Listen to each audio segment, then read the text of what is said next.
Hello everyone, hope you all are fine and doing your studies well. Yes, children, today we are going to discuss journal proper. Journal proper is used for recording only those transactions which can't be recorded in any of the other subsidiary book. For example, if machinery is purchased on credit, it can neither be recorded in cash book nor in purchase book. The reason is that cash book records only the cash transactions and the purchase book records only the credit purchase of goods and not the purchase of an assets. So the purchase of machinery which is an asset will be recorded in a journal proper. There are some type of transactions which are recorded in journal proper. Those are opening entries, closing entries, transfer entries, adjustment entries, and other miscellaneous entries like bad debts. Now one opening entry has been shown in front of you. This entry is passed to bring the closing balances of various assets, liabilities and capital which are appearing in the balance sheet of the previous accounting period to the books of the current accounting period. Current accounting period means the next financial year which is going to be start. Financial year begins at 1st April.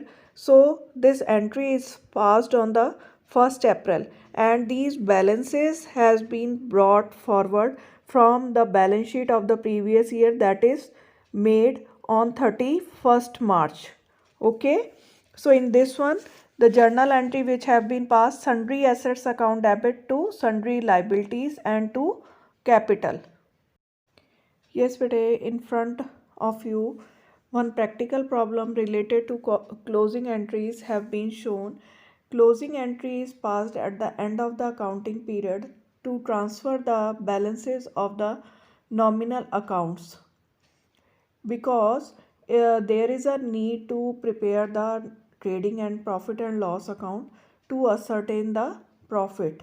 So the balances of nominal account like all the expenses and income account are to be transferred to trading and profit and loss account. So for this purpose, the entry which is passed, that is known as closing entry.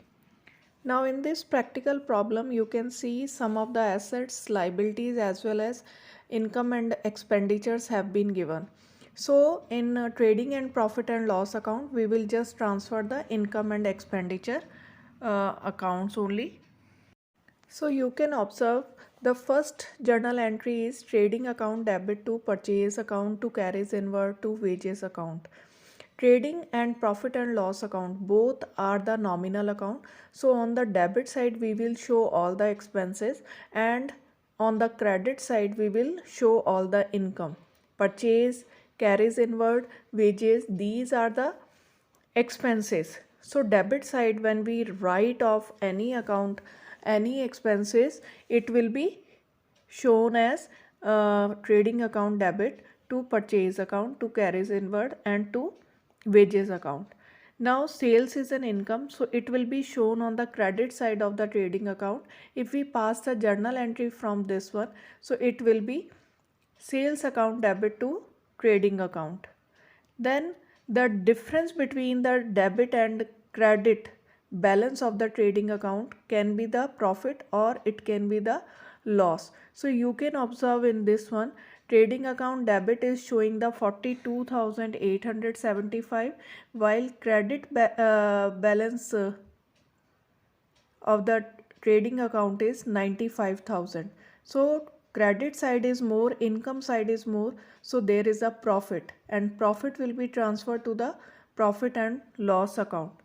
So the third entry is trading account debit to profit and loss account and the difference is 95,000 minus 42,875, that is 52,100. Now come to the next entry, that is profit and loss account debit to discount account to carries outward account to bad debts to salary to trade expense. These all are expenses, so it will be shown on the debit side of the profit and loss account. So any expenses shown, so journal entry will be passed this one only. Now come to the next entry, that is discount account debit, commission account debit to profit and loss account. So here discount and commission, these are the income, because here this discount is credit balance and this is discount received. The same way commission has also been received, so these are the income. It will be shown on the credit side of the profit and loss account. Again, the difference between both debit of the profit and loss and the credit of profit and loss can be the profit or loss. So you can see there are three entries trading to profit and loss. In this one, credit profit and loss is 50 to 125.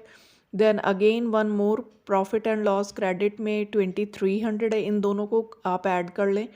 And the debit profit and loss is 7650. जब आप debit side का 7650 you will subtract from credit total, you will get the profit, and this profit is transferred to the capital account, as we have discussed earlier also. With profit, capital increases. So here profit and loss account debit to capital account, because it will be added in the capital account. Capital increases with the profit, so now this profit will be added in the capital and it will be shown in the balance sheet by the way of adding. I think this will be clear. It is little different topic which can be clear more when you will be doing the final account. Thank you very much. God bless you all.